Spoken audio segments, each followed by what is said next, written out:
Au sommet de son empire immobilier, le PDG Arthur Dubois se tenait devant le cercueil de sa femme, un roi de marbre brisé par le chagrin.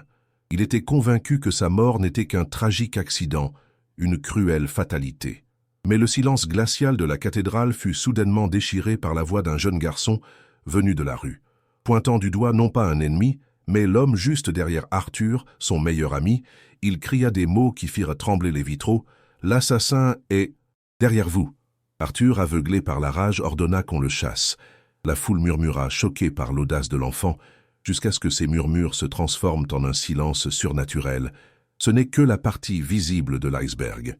Pour découvrir comment se termine cette histoire incroyable, abonnez-vous à la chaîne et activez les notifications. Vous ne voudrez pas manquer ce qui va suivre. La cathédrale Notre-Dame se dressait comme un squelette de pierre et de verre, un sanctuaire de silence au cœur de Paris. À l'intérieur, l'air était lourd, saturé de l'odeur des lys et de l'encens, un parfum de deuil qui s'accrochait aux vêtements de l'élite française. Des politiciens, des magnates de l'industrie, des rivaux et des alliés étaient tous réunis, leurs visages des masques de sympathie calculés. Leurs yeux, cependant, n'étaient pas fixés sur le cercueil d'acajou poli qui reposait devant l'autel, mais sur l'homme qui se tenait à côté, Arthur Dubois. Arthur était le PDG de Dubois Immobilier, un titan qui avait façonné l'horizon de la ville avec du béton et de l'acier. C'était un homme habitué au contrôle, un roi dans son propre royaume de plans et de contrats. Mais aujourd'hui, son trône était brisé. La mort soudaine de sa femme, Hélène, dans un accident de voiture une semaine plus tôt, l'avait plongé dans un abîme de chaos. Son chagrin n'était pas une douce tristesse, mais une rage froide et cassante. Il se tenait là, immobile, son costume noir taillé à la perfection ne parvenant pas à dissimuler la ruine qu'il était devenu. Il était une statue de marbre sur le point de se fissurer. Bastien, son meilleur ami, son partenaire en affaires, et l'homme qui avait été le témoin de leur mariage, monta à la chaire pour prononcer l'éloge funèbre. Sa voix, chaude et réconfortante, emplit la nef, peignant un portrait d'Hélène, qui la rendit à nouveau vivante.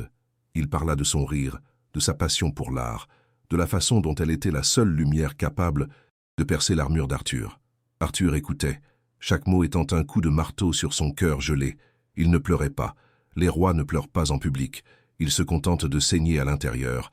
Alors que la voix de Bastien atteignait son apogée, décrivant son dernier souvenir d'Hélène, une porte latérale grinça. Une petite silhouette se glissa à l'intérieur, un anachronisme dans ce décor de richesse et de pouvoir. C'était un garçon d'à peine 10 ans, ses vêtements usés, son visage maculé, de la saleté de la rue. Ses yeux, cependant, brillaient d'une intensité qui n'appartenait pas à un enfant. Il était Léo. Les gardes de sécurité se déplacèrent pour l'intercepter, mais il fut plus rapide, se faufilant entre les bancs avec une détermination silencieuse. Il s'arrêta au milieu de l'allée centrale. Le murmure des invités s'éteignit. La voix de Bastien vacilla et s'arrêta. Tous les regards convergèrent vers l'enfant. Arthur se tourna lentement, son visage passant de la stupeur à une fureur glaciale.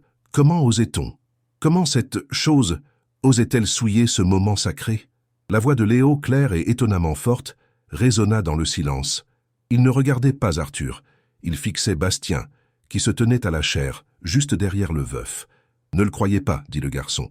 Puis il leva une main tremblante et la pointa directement sur l'ami en deuil. « L'assassin est derrière vous. » Le temps sembla s'arrêter. La phrase flotta dans l'air. Absurde, monstrueuse. Un hoquet collectif parcourut l'assemblée. L'assassin? Ici? L'insulte était si énorme, si inconcevable, qu'elle provoqua une vague de chuchotements indignés. Mais Arthur n'entendit rien de tout cela. Une chaleur volcanique monta dans sa poitrine, faisant fondre le glacier de son chagrin. C'était une profanation, une attaque contre la mémoire d'Hélène. « Sortez !» La voix d'Arthur était un grondement de tonnerre. Il fit un pas en avant, sa posture menaçante. « Sortez cet enfant d'ici ! Maintenant !» Les gardes de sécurité se précipitèrent, attrapant les bras maigres de Léo. Le garçon ne résista pas. Alors qu'ils le tiraient vers la sortie, il ne quitta pas Arthur des yeux. Il n'y avait pas de peur dans son regard, mais quelque chose de bien plus troublant, de la pitié.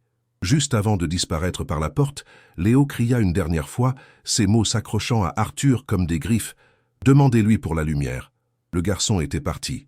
La lourde porte de chêne se referma avec un bruit sourd. Mais le silence qui revint était différent. Il était empoisonné, vibrant d'une question monstrueuse.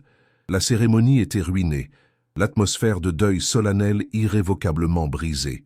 Arthur se tenait là, tremblant de rage, mais sous la fureur, une nouvelle sensation, fine comme une aiguille de glace, venait de percer son cœur. Ce n'était pas le chagrin, c'était le doute. La porte s'était refermée, mais l'écho des paroles du garçon restait suspendu dans l'air vicié de la cathédrale. « Demandez-lui pour la lumière !» Une phrase insensée, le délire d'un esprit dérangé. C'est ce qu'Arthur se forçait à croire. Le sang martelait ses tempes. Il sentait des centaines de pères Dieu sur lui, scrutant sa réaction, jaugeant sa capacité à maîtriser cette fissure dans la solennité de la cérémonie. Il ne leur donnerait pas cette satisfaction. Avec un effort de volonté surhumain, il redressa les épaules et se tourna vers la chaire. Son regard croisa celui de Bastien. Son ami était livide, une main crispée sur le pupitre en bois. Arthur lui fit un signe de tête presque imperceptible, un ordre silencieux. « Continue, reprends le contrôle, efface cette souillure. » Bastien déglutit, sa pomme d'Adam dansant nerveusement. Il s'éclaircit la gorge et s'adressa à l'assemblée d'une voix qui tremblait à peine. « Mesdames et messieurs, veuillez pardonner cette interruption malheureuse. La douleur attire parfois des esprits instables. » Ces mots étaient un baume apaisant sur la tension ambiante. Il était la voix de la raison, ramenant l'incident à une simple anecdote, une note de bas de page tragique dans cette journée déjà sombre.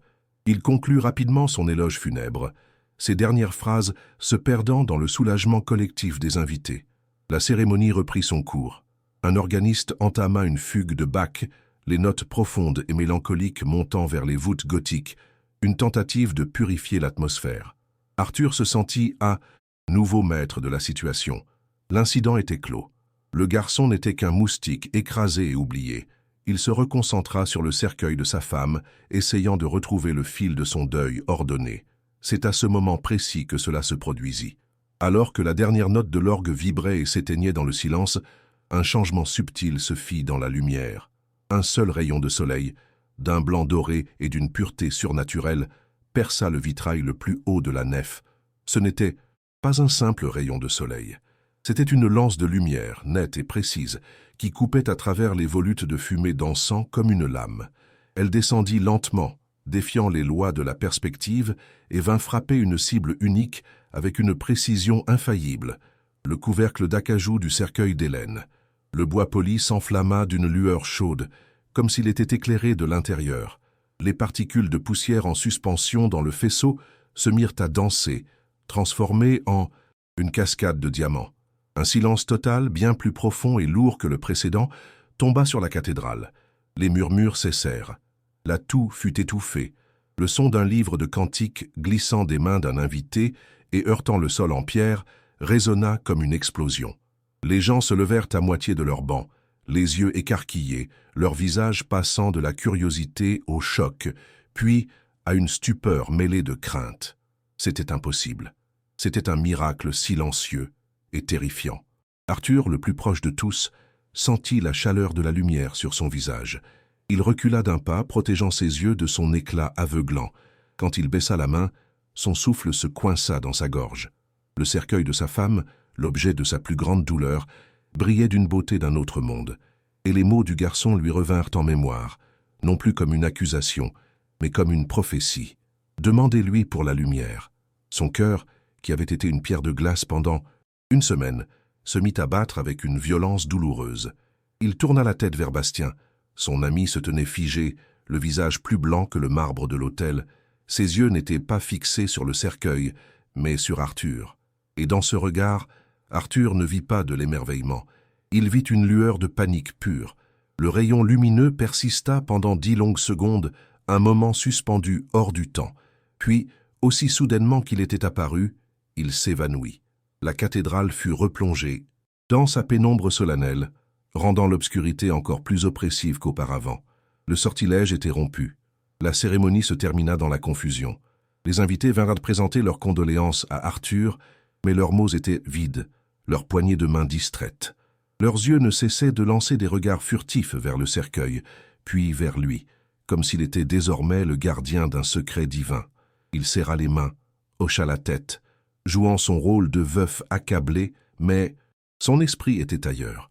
L'humiliation publique du garçon lui revenait en pleine face, non plus comme un acte de pouvoir, mais comme une erreur colossale. La rage d'Arthur avait disparu, remplacée par une fin nouvelle et terrifiante, la fin de la vérité.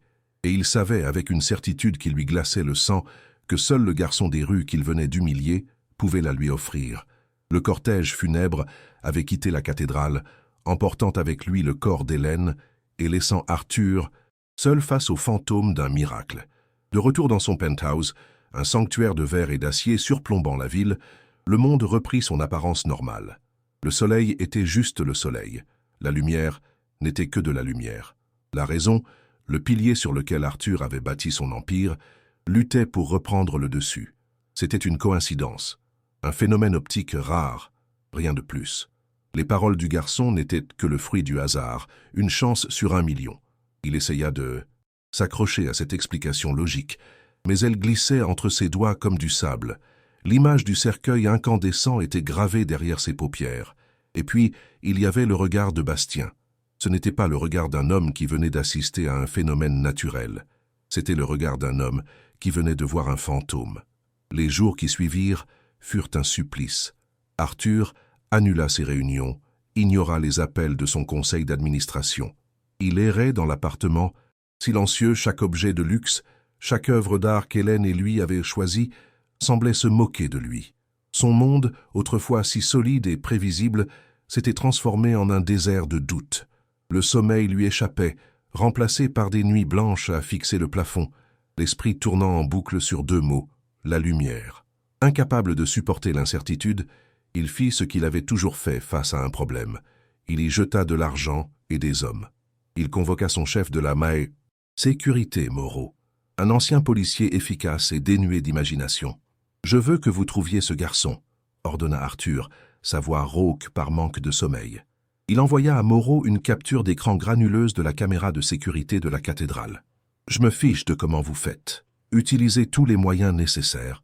Je le veux ici. » Moreau et son équipe se mirent au travail avec leur efficacité habituelle. Ils analysèrent des heures d'enregistrement, interrogèrent le personnel de la cathédrale, contactèrent leurs informateurs dans les rues. Mais le garçon semblait s'être évaporé. Il n'était sur aucune caméra après avoir quitté la cathédrale. Personne ne le connaissait. Pour le réseau d'information d'Arthur, Léo n'existait pas.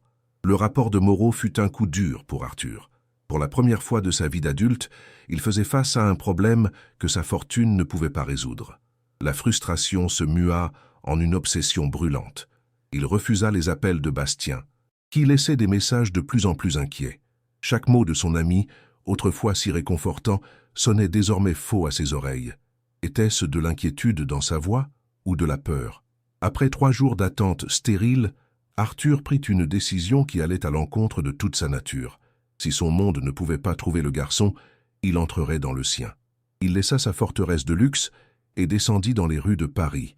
Non pas le Paris des cartes postales, mais le Paris des ruelles sombres et des abris de fortune. Il enfila des vêtements simples, un manteau et une casquette pour cacher son visage connu, et commença sa quête. Le choc fut brutal.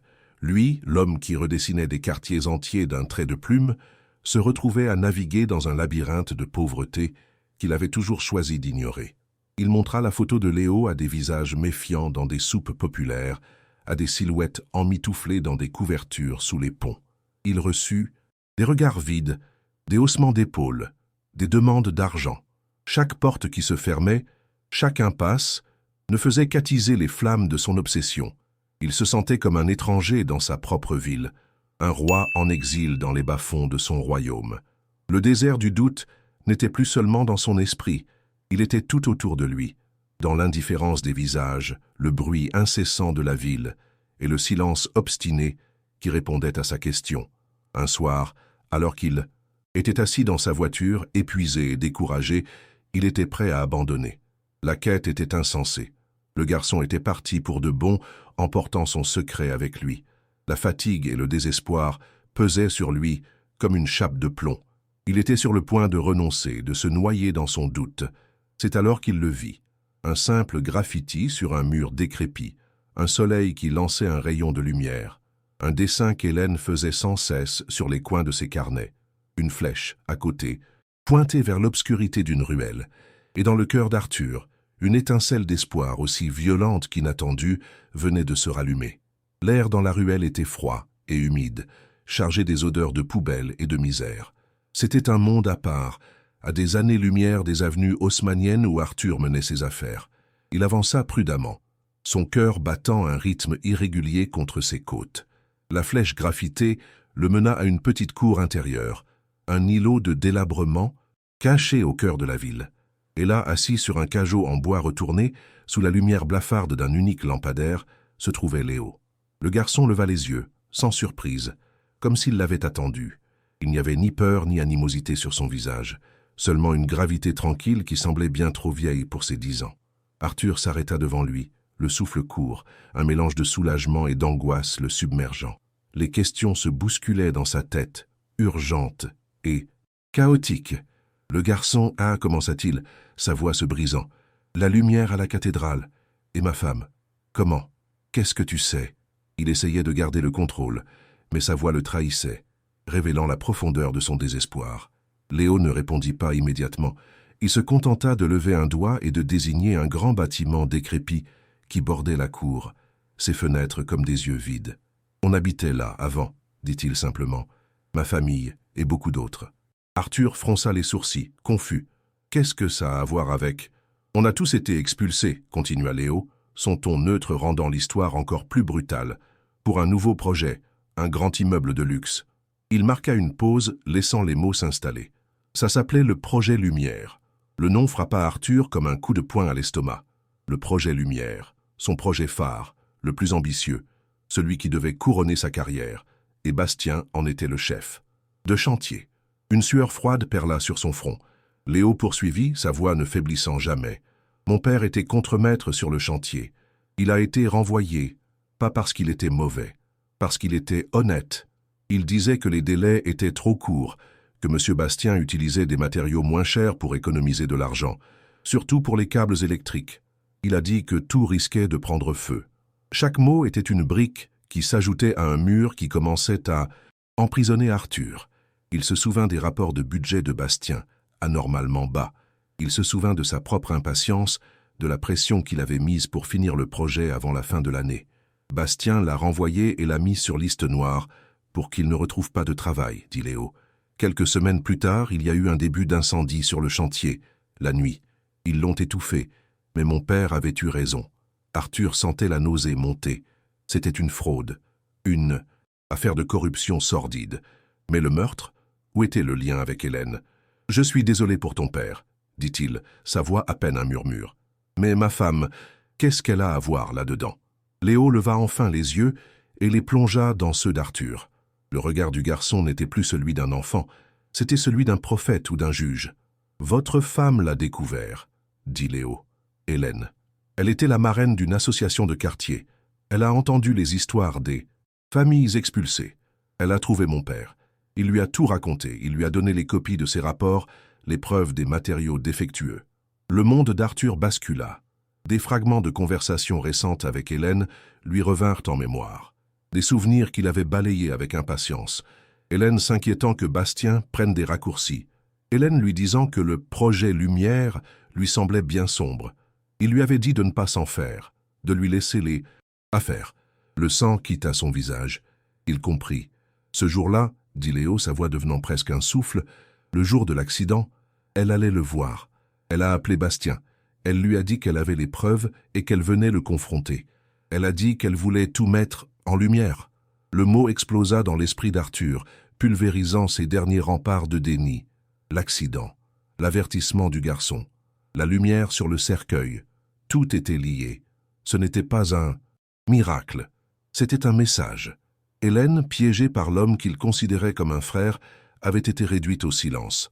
Mais la révélation la plus terrible était encore à venir. Ce n'était pas seulement la faute de Bastien, c'était la sienne. Sa propre ambition dévorante, sa soif de profit, sa surdité volontaire aux inquiétudes de sa femme. Il avait créé le monstre. Il avait armé la main de Bastien par sa propre négligence. Il avait sacrifié sa femme sur l'autel de son empire. Il regarda Léo, ce petit garçon qui avait tout perdu à cause de lui, et pour la première fois, il se vit tel qu'il était vraiment. Un homme dont la réussite était construite sur la ruine des autres. L'empire qu'Arthur Dubois avait passé sa vie à construire venait de s'effondrer en un instant, non pas sous le poids d'une crise financière, mais sous le regard d'un enfant de 10 ans. Pour la première fois, le roi ne voyait plus un sujet, mais un juge, et le verdict était sa propre âme, condamnée par une ambition qui avait tout dévoré, y compris la femme qu'il aimait. Le son des mots de Léo s'estompa, laissant place au silence pesant de la cour. Pour Arthur, ce silence était plus assourdissant que n'importe quelle explosion. Son esprit, autrefois une forteresse de certitude, n'était plus que ruine. Il tomba à genoux sur le sol froid et inégal, le gravier s'enfonçant dans le tissu coûteux de son pantalon. Ce n'était pas une chute contrôlée, c'était un effondrement. La force qui avait maintenu l'homme d'affaires impitoyable debout pendant des décennies venait de se désintégrer. Des sanglots secs et rauques s'échappèrent de sa poitrine, des sons laids et étrangers pour un homme qui n'avait pas pleuré depuis sa propre enfance. Il ne pleurait pas seulement Hélène, il pleurait sa propre innocence perdue, l'homme qu'il aurait pu être et la monstrueuse vérité de celui qu'il était devenu. Chaque projet réussi, chaque tour construite, chaque million gagné, lui apparaissait maintenant comme une pierre ajoutée à la tombe de sa propre âme. Il avait gagné le monde, et dans le processus, il avait orchestré la perte de son unique lumière. Léo resta immobile, observant la détresse du magnate sans un mot. Il n'y avait pas de triomphe dans son regard, pas de satisfaction vengeresse. Il regardait cet homme brisé avec la même gravité calme qu'il avait eue depuis le début. Il attendit que la première vague de tourments passe. Puis il fit quelques pas prudents et s'accroupit à côté d'Arthur. Le geste était si simple, si dénué de calcul, qu'il perça le brouillard de culpabilité d'Arthur. Le PDG leva lentement la tête, ses yeux rougis rencontrant ceux du garçon. Dans ce regard d'enfant, il ne trouva pas le juge qu'il avait imaginé, mais quelque chose de bien plus déconcertant, une forme de compréhension. Qu'est-ce que... La voix d'Arthur était un murmure étranglé. Qu'est-ce que je dois faire? La question était une reddition totale. Le roi demandait son chemin au garçon des rues, le bâtisseur d'empire. L'homme qui dictait les termes de chaque accord suppliait pour obtenir des ordres. Il cherchait une pénitence, une feuille de route pour sortir de l'enfer qu'il venait de découvrir en lui-même. Léo secoua doucement la tête. Le pouvoir qu'Arthur lui offrait, il le refusait. « Ce n'est pas à moi de le dire. » Sa voix était douce, mais ferme. Il regarda Arthur, et la question qu'il posa ensuite était simple, mais elle allait redéfinir tout l'univers d'Arthur. La seule question est, qu'est-ce qu'elle aurait fait, Hélène? La question suspendit le temps. Arthur cessa de penser en termes de stratégie, de vengeance ou de contrôle des dommages. Pour la première fois, il essaya de voir le monde à travers les yeux de sa femme. Hélène n'aurait pas cherché à se venger. Elle n'aurait pas essayé de sauver l'entreprise. Elle aurait cherché la vérité, non pas pour punir, mais pour guérir. Elle aurait pensé aux familles comme celle de Léo. Elle aurait exigé la justice, non pas la sienne, mais une justice pure, celle qui protège les innocents. Une nouvelle clarté commença à émerger du chaos de sa culpabilité. Le chemin à suivre n'était pas de détruire Bastien par haine, mais d'honorer Hélène par ses actions. La rédemption ne consistait pas à réparer son image, mais à démanteler la machine qui avait causé tant de souffrances. C'était une perspective terrifiante. Cela signifiait tout perdre, sa fortune, son héritage, sa liberté peut-être. Mais pour la première fois depuis la mort d'Hélène, il sentit une lueur, non pas d'espoir mais de but. Lentement, péniblement, Arthur se releva. Ses genoux étaient sales, son visage était ravagé par le chagrin, mais sa colonne vertébrale était droite.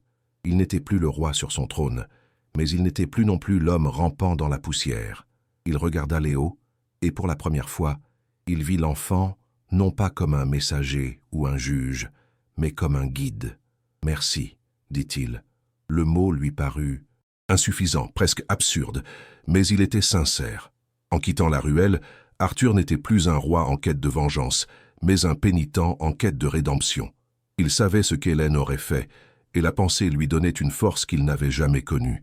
C'est alors que son téléphone vibra dans sa poche, une alerte d'information. Le titre s'afficha sur l'écran. Bastien Lefebvre, PDG par intérim de Dubois Immobilier, tiendra une conférence de presse d'urgence demain matin. Le serpent n'attendait pas. Il se préparait à mordre le premier. La notification sur l'écran du téléphone d'Arthur brillait dans la pénombre de son appartement. Une conférence de presse, bien sûr. C'était exactement le genre de coup que Bastien, le stratège, tenterait. Il n'allait pas attendre, acculé et effrayé. Il allait prendre les devants, s'emparer de la narration et peindre sa propre version de la vérité avant que quiconque ait une chance de parler. Arthur pouvait presque entendre les mots que Bastien prononcerait. Des larmes de crocodile, un hommage à son ami brisé par le chagrin, l'annonce d'une enquête interne pour faire la lumière sur le tragique accident, tout en détruisant méticuleusement les preuves dans l'ombre. Bastien allait se présenter comme le sauveur de l'entreprise, le gardien loyal de l'héritage d'Arthur. Et Arthur, s'il l'attaquait, passerait pour un homme que le deuil avait rendu fou, paranoïaque et instable. Ce serait la parole d'un homme brisé contre celle d'un ami dévoué. Le monde des affaires, avide de stabilité, choisirait Bastien. Arthur se tenait à un carrefour. Devant lui, deux chemins s'offraient, chacun menant à un avenir radicalement différent. Le premier chemin était familier. C'était celui de l'ancien Arthur, le prédateur. Il pouvait appeler sa meute d'avocats, ses enquêteurs privés, ses contacts dans les médias. Il pouvait lancer une contre-attaque féroce, divulguer des informations de manière anonyme, transformer la bataille en une guerre d'usure. Il pouvait détruire Bastien, mais cela se ferait dans la boue. Le nom d'Hélène serait traîné dans des litiges sans fin, sa mémoire devenant une arme dans une sale guerre d'entreprise. Il gagnerait peut-être, mais sa victoire serait construite sur les mêmes tactiques impitoyables qui avaient mené au désastre. Il sauverait son empire, mais perdrait ce qui lui restait de son âme. Puis, il y avait le second chemin, un sentier étroit, non balisé, qui menait tout droit à un précipice. C'était le chemin d'Hélène. Ce chemin ne consistait pas à gagner, mais à dire la vérité, toute la vérité. Pas seulement les crimes de Bastien, mais aussi sa propre culpabilité, sa négligence, son ambition aveugle qui avait permis à l'obscurité de grandir à ses côtés. Ce chemin exigeait plus que de l'argent ou du pouvoir. Il exigeait un sacrifice absolu, le sacrifice de son nom, de son héritage, de l'œuvre de toute sa vie. Il ne s'agissait pas de punir un monstre, mais d'admettre qu'il en avait été un lui-même. Il marcha jusqu'à la baie vitrée qui offrait une vue imprenable sur Paris. Des dizaines de bâtiments en contrebas portèrent la marque de Dubois Immobilier, des symboles de sa puissance. Il les regarda, non plus avec fierté, mais avec dégoût. Ces tours de verre et d'acier n'étaient pas un héritage. Elles étaient la preuve de son péché. La question de Léo résonna à nouveau dans son esprit. La réponse était si claire, si simple et si terrifiante. Hélène n'aurait pas joué au jeu. Elle l'aurait renversé. Arthur sentit une étrange paix l'envahir. La décision était prise. Le tumulte dans son esprit cessa. Il savait ce qu'il devait faire. Il n'y avait plus de doute, plus d'hésitation. Seulement la clarté froide et dure d'un but à accomplir. Il ne s'agissait pas de sauver son royaume, mais de le brûler jusqu'aux fondations pour que quelque chose de propre puisse peut-être, un jour, repousser sur les cendres. Il prit son téléphone, mais n'appela pas son avocat principal. Il fit défiler ses contacts jusqu'à un nom qu'il n'avait pas composé depuis des années. Anne Roland, une journaliste d'investigation connue pour son intégrité sans faille, une femme qu'Hélène avait profondément admirée. Il appuya sur l'icône d'appel. Elle répondit à la deuxième sonnerie, sa voix méfiante. « Dubois ?»« Madame Roland, » dit Arthur, son propre ton le surprenant par son calme. « J'ai une histoire pour vous, l'histoire de la chute de mon empire. Et tout est vrai. » Il y eut un silence à l'autre bout du fil, le silence d'une professionnelle qui sentait l'histoire de sa vie. « Rendez-vous dans 1 heure, » dit-il. « Et une chose encore, préparez votre équipe. Je vais tenir une conférence de presse, demain matin, 1 heure avant celle de Bastien. » Il raccrocha et regarda le soleil commencer à se lever, peignant le ciel de teintes roses et dorées sur la ville qu'il avait construite. Demain, il allait tout détruire. Ce n'était pas la fin qu'il avait imaginée, mais c'était la seule rédemption qu'il méritait. La salle de conférence de l'hôtel de luxe était un nid de requins affamés. Des journalistes de toutes les grandes rédactions du pays s'étaient massés, attirés par l'odeur du sang. L'annonce surprise d'Arthur Dubois, 1 heure à peine avant celle, désormais sans intérêt, de son second, avait déclenché une frénésie médiatique. Des rumeurs folles circulaient, une faillite, une démission, une maladie. Personne, dans ces spéculations, les plus folles, n'aurait pu imaginer la vérité. Arthur entra par une porte latérale. Il n'était pas accompagné de son armée habituelle d'avocats et de conseillers en communication. Il était seul. Son costume était sobre, sa cravate sombre. Il n'y avait plus aucune trace de l'arrogance du PDG ni de la fureur du veuf. Il marchait avec le calme d'un homme qui a déjà tout perdu et qui n'a donc plus rien à craindre. Il monta sur l'estrade, ajusta le micro et regarda la mer de visages et d'objectifs, de caméras. Le silence se fit dense et électrique. Il ne commença pas par des accusations. Il commença par une confession. « Bonjour », dit-il, sa voix claire et stable résonnant dans les haut-parleurs. « Pendant 30 ans, j'ai construit un empire. J'ai érigé des tours qui touchent le ciel. J'ai accumulé une fortune que plusieurs générations ne pourraient dépenser. Et j'ai bâti tout cela sur un mensonge. » Un murmure parcourut la salle. Les doigts volaient sur les claviers. « Le mensonge », continua Arthur. « Et que le succès se mesure en chiffres sur un bilan. La vérité, c'est que chaque brique de cet empire a été cimentée par une ambition qui ignorait son coût humain. La vérité, ce sont les familles, comme celle de Léo Martin, expulsées pour faire place à un projet de luxe. La vérité, c'est un père de famille honnête, licencié pour avoir dit la vérité sur des mesures de sécurité ignorées. Mon péché n'est pas une simple erreur de gestion. Mon péché est d'avoir cru que les gens étaient moins importants que les profits. » Il fit une pause, laissant le poids de son aveu s'installer. Il n'était plus en train de parler à la presse. Il s'adressait au monde et à lui-même. « Mon bras droit, mon meilleur ami, Bastien Lefebvre, a été le meilleur élève de cette philosophie. Pour le projet Lumière, il a utilisé des matériaux de qualité inférieure pour accélérer le chantier et augmenter les marges. Il a couvert ses traces, il a ruiné des vies. Et ma femme, Hélène, l'a découvert. » À la mention d'Hélène, la salle retint son souffle. Hélène, dit Arthur, sa voix se brisant pour la première fois, était la conscience que j'avais perdue. Elle a enquêté, elle a rassemblé les preuves de la fraude. Le jour de sa mort, elle n'a pas eu un accident. Elle était en route pour confronter Bastien. Elle allait tout mettre en lumière. Il leva les yeux et regarda droit dans l'objectif de la caméra principale. Bastien Lefebvre a saboté la voiture de ma femme pour la réduire au... Silence. Il l'a assassinée. La salle explosa. Des questions fusèrent. Les flashs des appareils photo crépitèrent comme des éclairs. Arthur leva une main et un silence étonné retomba. « Mais ne vous y trompez pas, » dit-il, sa voix redevenant forte. « Le seul coupable n'est pas celui que vous croyez. C'est mon ambition qui a donné à Bastien le pouvoir de commettre cet acte. C'est ma cupidité qui a créé un système où une telle chose était possible. C'est ma surdité volontaire aux inquiétudes de ma femme qui a signé son arrêt de mort. Bastien n'a tué Hélène, mais je lui ai fourni l'arme. Je ne demande pas votre pardon. Je ne demande que la vérité soit faite. » Il recula du pupitre. Son discours était terminé. C'était un suicide professionnel et social, exécuté avec une précision chirurgicale. Alors que le chaos médiatique atteignait son paroxysme, 2 silhouettes en uniforme entrèrent discrètement dans la salle. Alertés par la journaliste Anne Roland, qui venait de publier simultanément son article avec toutes les preuves, ils se dirigèrent calmement vers l'estrade. Arthur les vit approcher et tendit les mains devant lui. Alors que les menottes se refermaient sur ses poignets, Arthur Dubois ne sentit pas le froid du métal.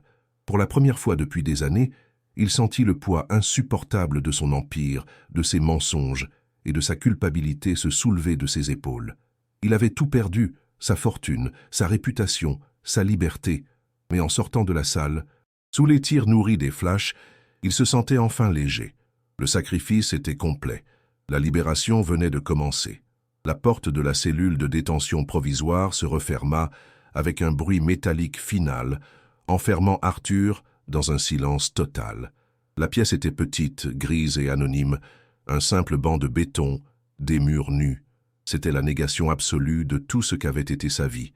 Il n'y avait ni luxe, ni pouvoir, ni vue imprenable sur Paris. Il était au point le plus bas de sa chute, un roi déchu dans un donjon de béton. Il s'assit sur le banc, s'attendant à sentir la vague de panique, le raz-de-marée du regret. Il attendit la peur de la prison, l'humiliation de sa nouvelle condition. Mais rien de tout cela ne vint. À la place, il sentit quelque chose d'extraordinaire, le calme. Depuis des années, il vivait avec un poids constant sur la poitrine, une tension dans les épaules, un nœud permanent dans l'estomac. C'était le fardeau de son empire, le stress de la compétition, le poids de ses secrets. Il s'y était tellement habitué qu'il ne le remarquait même plus, comme un prisonnier s'habitue au poids de ses chaînes. Maintenant, pour la première fois, ce poids avait disparu. Il prit une profonde inspiration et l'air qui emplit ses poumons lui parut pur, nouveau. Son corps, si longtemps un instrument de pouvoir et de contrôle, se sentait enfin en paix. Il ferma les yeux. L'image qui lui vint à l'esprit n'était pas celle des flashs des appareils photo, ni du visage choqué de Bastien lors de son arrestation, c'était le visage d'Hélène. Mais ce n'était pas le souvenir douloureux de sa perte, c'était différent. Son esprit, libéré du fardeau de la culpabilité, lui rendait enfin les vrais souvenirs, ceux que son chagrin avait bloqués. Il la revit non pas comme une victime, mais comme la femme vibrante qu'elle avait été. Il se souvint de son rire lors d'un voyage en Italie. Il sentit la chaleur de sa main dans la sienne lors d'une promenade le long de la Seine. Il entendit sa voix lui lisant un livre tard le soir. Ses souvenirs n'étaient plus douloureux, ils étaient un baume. Ils étaient la preuve que l'amour qu'ils avaient partagé était la seule chose réelle et précieuse qu'il ait jamais possédée. Il comprit alors la nature du véritable miracle. Ce n'était pas le rayon de lumière dans la cathédrale, c'était Léo. Le garçon n'avait pas de pouvoir magique. Son pouvoir était la vérité. Il avait été un miroir, forçant Arthur à voir le monstre qu'il était devenu, mais aussi à se souvenir de l'homme qu'Hélène avait aimé. La lumière n'avait jamais été un signe divin. C'était un symbole de la vérité qu'Hélène cherchait, une vérité qu'Arthur avait finalement eu le courage d'exposer. Et avec cette compréhension vint la libération finale. Une chaleur monta dans sa poitrine, dégelant le noyau de glace où il avait enfermé son cœur. Des larmes commencèrent à couler sur ses joues. Ce n'étaient pas les sanglots secs et amers de la culpabilité qu'il avait connue dans la ruelle. C'étaient des larmes silencieuses, chaudes, des larmes de deuil pur et d'amour retrouvé. Il pleurait enfin sa femme, non pas comme une extension de sa propre tragédie, mais comme l'être humain merveilleux qu'il avait eu la chance de connaître. Chaque larme était un pas de plus vers la guérison. Le roi de marbre s'était enfin brisé, et l'homme à l'intérieur était libre. La guérison de son âme était complète, et son corps, enfin libéré de sa prison, de tension, répondait par ce simple acte de reddition. Plus tard, son avocat entra dans la pièce, le visage grave, un dossier épais à la main. Il s'attendait à trouver un client dévasté, un homme anéanti, prêt à monter la stratégie de défense la plus agressive possible. Il trouva Arthur assis calmement sur le banc, le visage serein, presque souriant. Avant que l'avocat ne puisse prononcer un mot, Arthur leva les yeux vers lui et dit, sa voix posée et pleine d'une nouvelle autorité, « Vendez tout, chaque action, chaque bâtiment, chaque part de l'entreprise. Le travail ne fait que commencer. Son procès juridique était imminent, mais la guérison de son âme était déjà terminée. 2 ans s'étaient écoulés. 2 années pendant lesquelles l'empire du bois immobilier avait été démantelé, pièce par pièce, sous le regard avide des médias. Le procès d'Arthur et de Bastien avait été le feuilleton judiciaire de la décennie. Bastien, niant tout jusqu'à la fin, fut condamné à la prison à perpétuité. Arthur, pour sa coopération totale et sa confession publique, reçut une peine considérablement réduite, purgeant une peine pour négligence criminelle et complicité. Mais aujourd'hui, le bruit et la fureur des tribunaux semblaient appartenir à une autre vie. Nous ne sommes pas dans une salle de conférence glaciale ni dans un penthouse surplombant Paris. Nous sommes dans une cour d'immeubles ensoleillée, au cœur d'un quartier populaire autrefois délabré. Des rires d'enfants se mêlent au son d'un petit orchestre de jazz. Des familles sont réunies autour de tables de pique-nique, partageant un repas.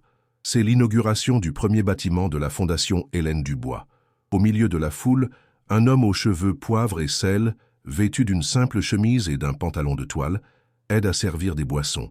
Son visage porte les marques de son passé, mais ses yeux, autrefois froids comme l'acier, sont maintenant clairs et sereins. C'est Arthur. Personne ne le regarde comme un magnat déchu ou un ancien prisonnier. Ici, il est simplement Arthur, le fondateur d'un projet qui a redonné vie à leur communauté. Son regard croise celui d'un jeune garçon qui joue au football avec ses amis. Le garçon s'arrête, un large sourire aux lèvres, et lui fait un signe de la main. C'est Léo. Il n'est plus le garçon fantomatique de la cathédrale. Il a grandi, il a l'air en bonne santé, et ses yeux brillent d'une joie simple. Non loin de là, le père de Léo, maintenant contremaître en chef pour tous les projets de la Fondation, discute avec des résidents, son visage empreint de la dignité d'un homme qui a retrouvé son but. Arthur leur rend leur sourire. Leur chemin s'est recroisé, non pas dans la douleur et l'accusation, mais dans la reconstruction. La Fondation Hélène Dubois, financée par la liquidation totale de l'ancienne fortune d'Arthur, avait une mission simple et radicale: utiliser chaque centime pour réparer les torts que son ancienne entreprise avait causés. Elle ne construisait pas de tours de luxe, mais des logements abordables et de qualité. Elle ne signait pas de contrats de plusieurs millions d'euros, mais finançait des centres communautaires, des écoles et des services d'aide juridique pour les familles menacées d'expulsion. L'empire de la cupidité avait été rasé pour faire place à un héritage de compassion. Plus tard dans la journée, alors que la fête se calmait, Arthur s'éloigna de la foule. Il n'avait plus de chauffeur, plus de limousine. L'attendant. Il marchait. Il aimait marcher. Sentir le pouls de la ville non pas depuis une tour de verre, mais au niveau de la rue, parmi les gens. Il passa devant le chantier d'un nouveau projet de la fondation.